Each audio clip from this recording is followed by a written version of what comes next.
Hey, welcome back to the Vinson Voice. I'm Scott Whittington, and we are still wearing our masks like we hope you are too, to keep our community safe. So I'm standing here with Bianca Arney, and she is one of our, I hope to say, dietitians. She's all about the food, and today, this month, is Ask About Low Blood Sugar. And so that's what we're going to talk about today. So tell me, what is low blood sugar? So low blood sugar means when our blood sugar gets less than 70. And we can also have signs and symptoms if our blood sugar is low. So if we're having those signs and symptoms, it's important for us to treat our low blood sugar. Okay. All right. So how does this affect us? So low blood sugar primarily affects people with diabetes. When we have diabetes, our body's ability to transport and store and handle sugar becomes impaired. So these people are at risk for having low blood sugar. Okay. All right. Well, how do they know if it's low? So the signs and symptoms of low blood sugar, you probably are familiar with it. You get shaky, anxious, sweating. You might have blurred vision. You might feel woozy. You might be really, really hungry. And in extreme cases, people can pass out, which is extremely dangerous, especially if you're older. You might have a fall and hurt yourself. Or some people, they might be driving, forget to eat, and they can pass out while driving. So it's very important that we're talking about this today. That sounds very dangerous. I think there was a movie about a security guard that had low blood sugar, so he would pass out in the middle of an action scene. So, I mean, if you saw it, but so it is pretty important. So how do we treat this? Absolutely. So for low blood sugar, we follow a nice little rule. It's called the 15-15 rule. What we need to do is we need to bring that sugar up. Okay. Our blood sugar is low, less than 70. Our body does not like that. It likes a very tight range for our blood sugar. What's that range? So that range is about 80 to 120. Okay. That's about a normal range if the person has diabetes. So for 80 to 120, we're good. So for those who are not diabetic, where is their sugar falling? So their sugar can be around 80 to maybe 100. Okay. 120 is a little high for people who don't have diabetes. But if we have diabetes, 80 to 120 is the goal range for most people. So we got to treat this. Yeah, we got to treat this. So what we got to do is we need to get 15 grams of a fast-acting carbohydrate. We want the carbohydrate because carbohydrate turns into sugar in our body. Carbs. Carbs. All right. So everybody's been saying carbs are, but now you're going to talk about some good stuff. Yeah. Well, and that's the thing. I know everyone's like, oh, carbs, but our sugar's low. We need those carbohydrates. So what we're going to do is follow the 15-15 rule. We're going to take 15 grams of a fast-acting carbohydrate. So this is something we can easily digest. So it could be 4 ounces of juice, 4 ounces of soda, 4 to 6 pieces of a hard candy like peppermints or Lifesavers. So this little thing right here? That's 4 ounces. Okay. And so that's what I take if I want to raise my... Yep. All right. And some people find having a little juice box is convenient, like a 100% juicy juice box. And those are nice because you can put those in your purse, your bag, your car. That way you always have a little extra, you have some sugar on hand to treat it. You can also do 4 to 6 pieces of candy like Skittles or Starbursts. They have glucose tabs, maybe 3 or 4 glucose tabs.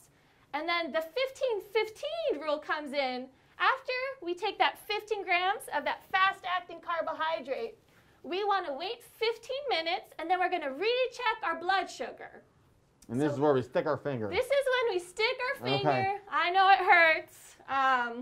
Now, if they're veterans, they can tough it out, right? So you stick your finger, and you look. If it's above 80, you're good.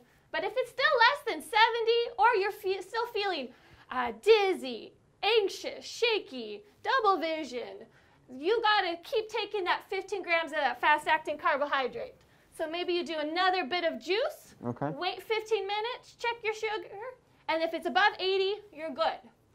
I know the temptation is if our sugar's low, and especially if we're feeling crummy, the temptation is drinking a whole bottle of soda or a huge glass of juice.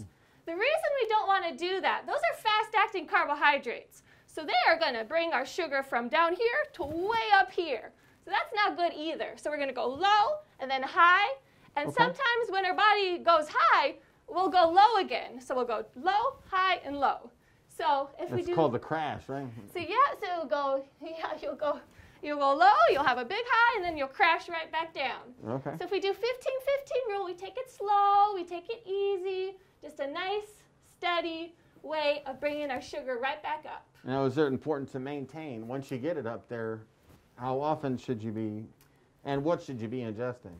So the goal with diabetes, and for everybody, is we don't want to get these lows. So how can we prevent from getting low blood sugar? The key is eating regularly and consistently throughout the day. And we want a regular and consistent amount of carbohydrate at each meal. So I'll give you some examples of healthy carbohydrates. You see, you brought some stuff in here. I brought a lot of stuff. So healthy carbohydrates could be like beans. Beans are also a great source of fiber. They could be like starchy veggies. I got some sweet potato here. Got some corn here. I love me some sweet potatoes. Yeah, some nice roasted sweet potato. It's also something like whole wheat bread. Okay. Something like oatmeal or like Cheerios. It could be brown rice, whole wheat pasta. Those are examples of some healthy carbs. Other healthy carbs would be fruit. So I got an orange here, got half a banana here. All right. And what else do we have there? And then I have some milk. Milk is also a carbohydrate. And then low sugar yogurt, or unsweetened yogurt, is also a carbohydrate. So those are all examples of nice healthy carbohydrates.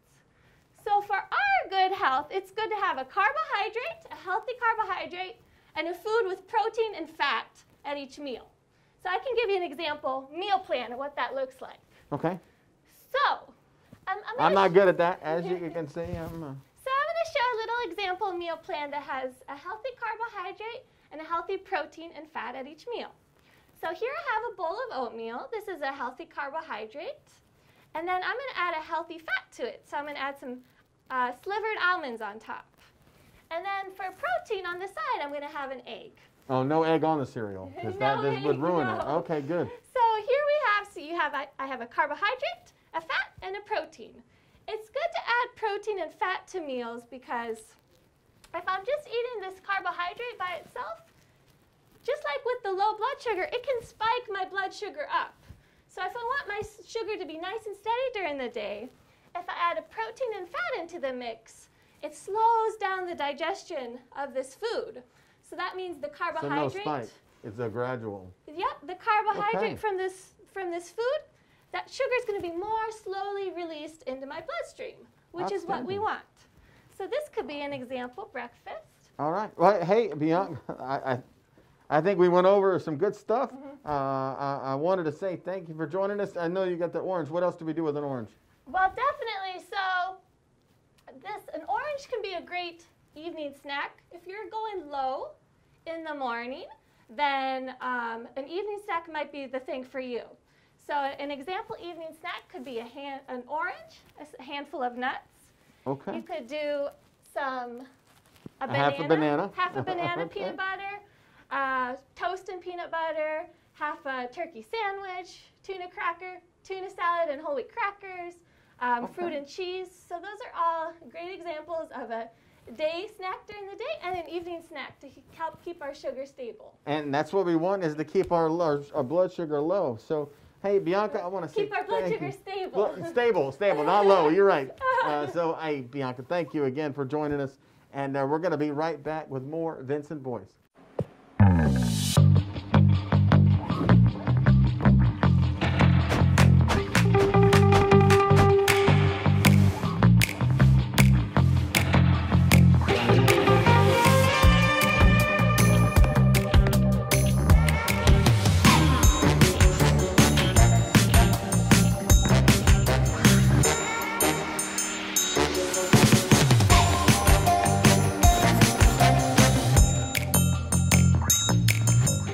Quality products and installations since 1985. That's 4 Seasons.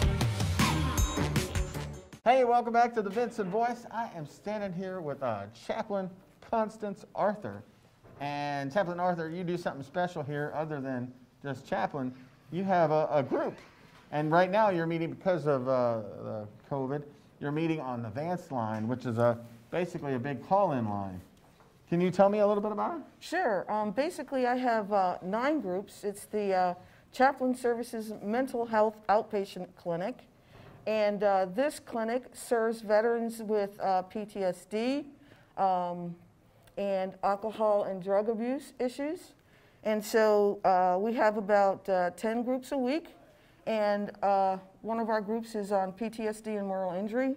And they use the VA nationwide teleconferencing system. We used to meet here together for an hour each day, but now we meet over the phone. And they're happy for and glad to have the opportunity to still be able to converse and communicate with each other. So the fact that they're not in person, it doesn't stop them. They're still calling in. Yes, yes. Of course, they enjoyed being able to come here and be with each other physically in the same space, but using the Vance line has been the next best thing. And it's important for patients with PTSD to maintain their health. And so these groups allow for the veterans to maintain their health and handle any types of, if ever they were to have any problems with symptoms, this gives them an opportunity to address those symptoms. Okay. And so now we've been doing this for a while. So what would you say you have learned in this experience? Well, one of the main things I've learned is even though there are some that believe that PTSD is something that can be cured with a couple of classes, one of the things we've learned is it's more like alcoholism, where it requires maintenance in order for the patient to remain stable at all times. Maintenance is really important. And so the groups allow for them to give each other the support they need. One of the problems that veterans can have with PTSD is isolation. Not being able to get out of the house now makes isolation an even bigger issue. So being able to get together over the phone to discuss the effects that isolation might be having on them is one way to prevent that problem from exacerbating and getting worse. Okay. I mean, I know there's a lot of veterans out there that aren't in the program that maybe benefit from it. What would you want to say to those veterans who are feeling like, maybe I got PTSD, but they're not sure? Okay.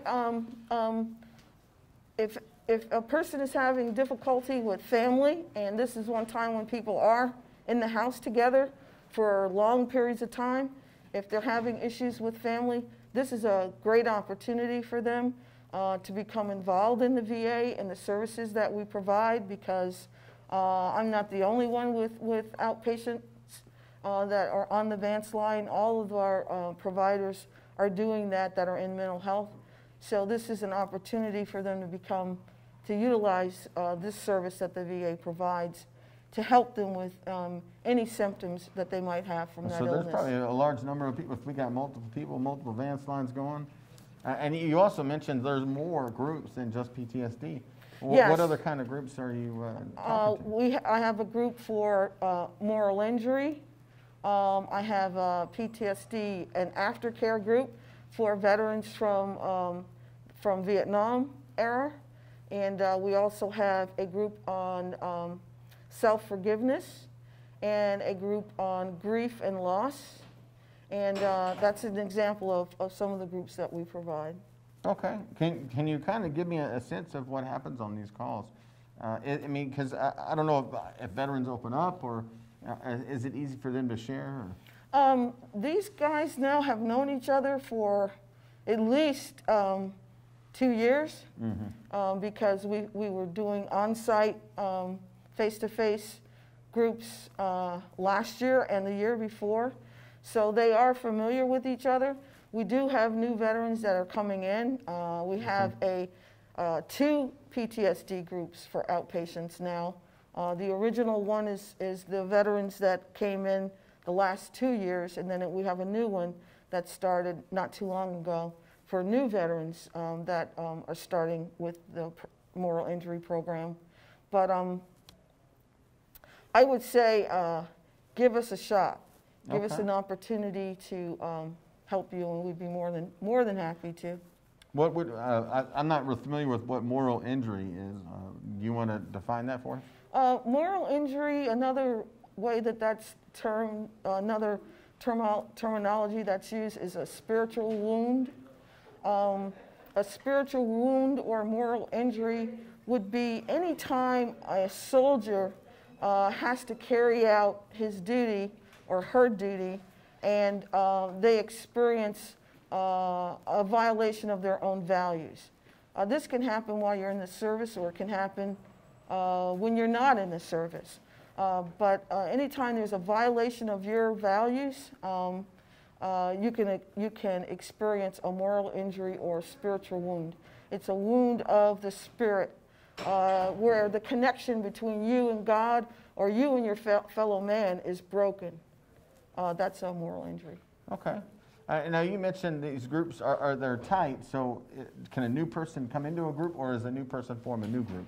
For the PTSD, right now there's like 20 people in the group, so we have formed a new group for that. But for some of the others, we still have some room where we can bring in new veterans. And if we ever get past 15 or 20, it's easy to start another group. Okay, well that sounds pretty exciting. Yeah. So if anyone's interested, who do they call if they want to get into one of these groups? They can call Chaplain Services here at Vinson VA Medical Center. And my extension is 2436. 2436. All right. Hey, everybody, you heard it. And if you're interested, give them a call. And I am smiling.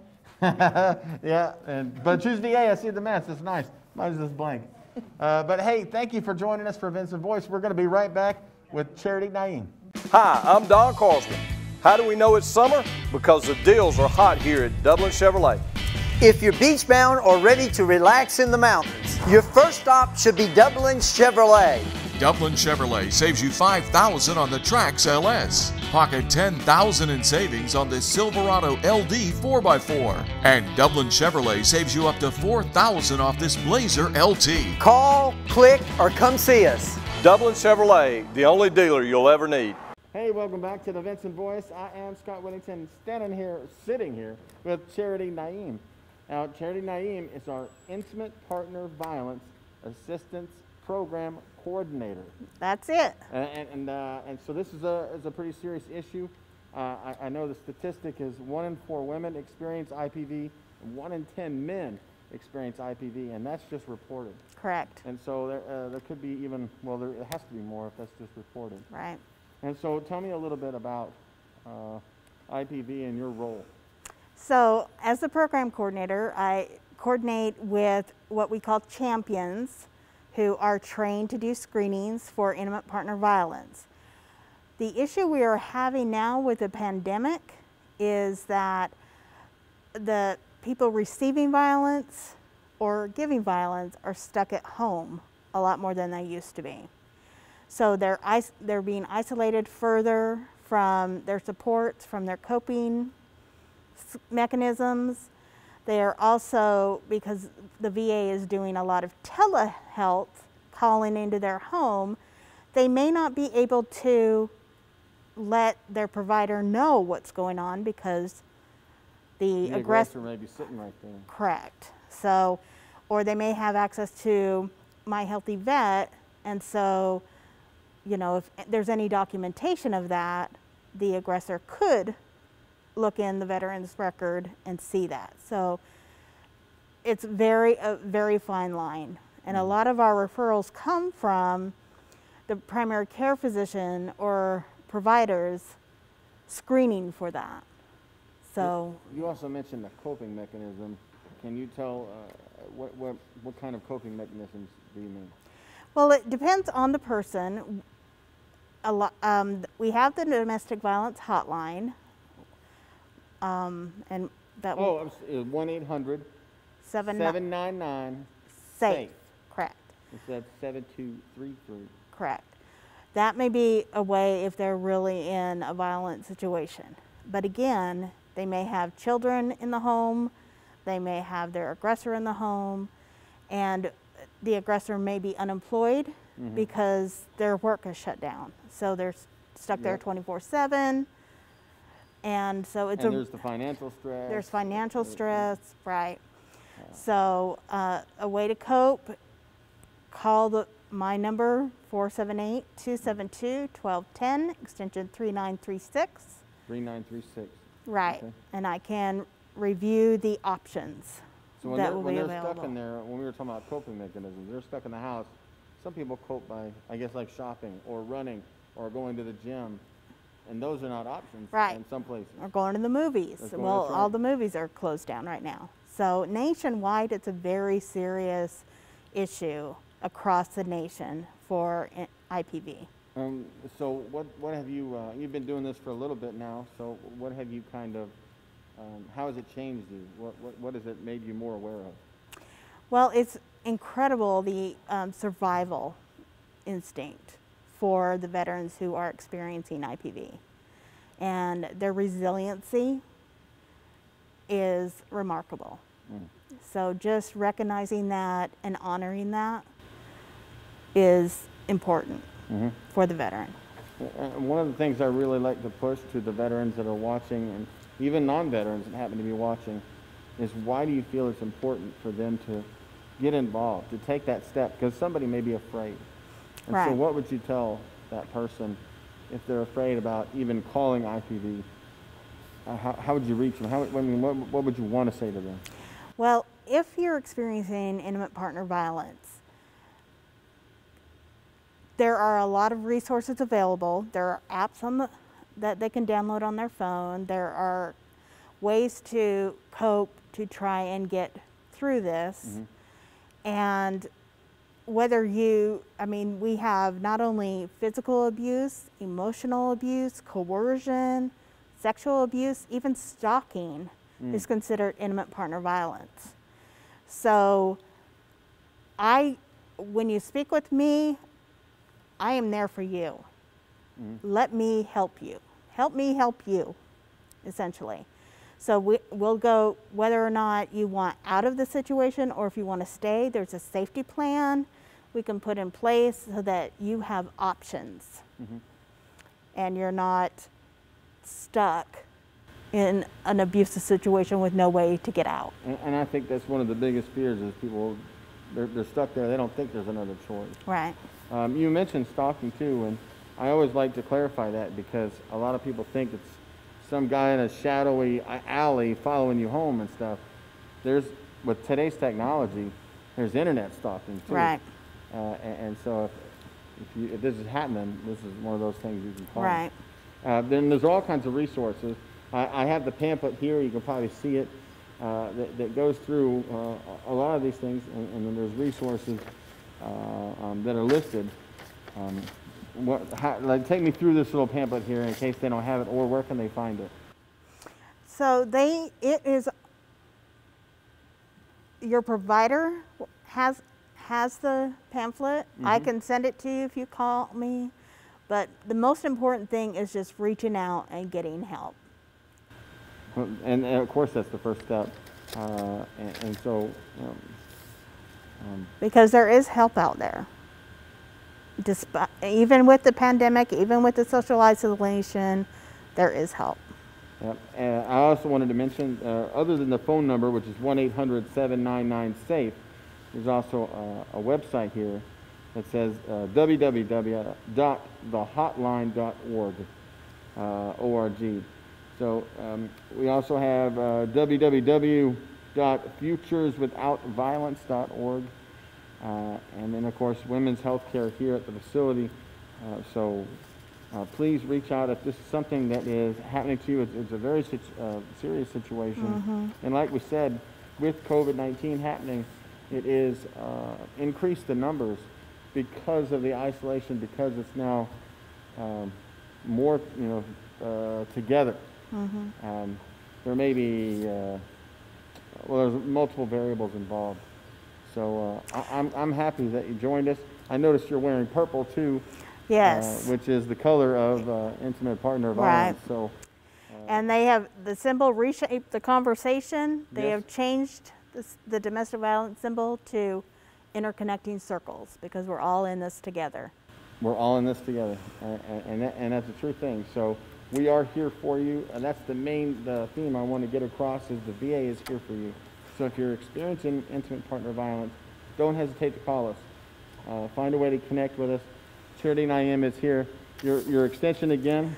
3936. 3936. And also your social worker is your biggest resource. So the social worker working with your primary care physician know how to get a hold of me. Very well. All right. Hey, everybody. Thanks for joining us for this week's edition of the Vinson Voice. Thank you, Charity Naeem. Again, I am Scott Whittington, and we'll see you next week.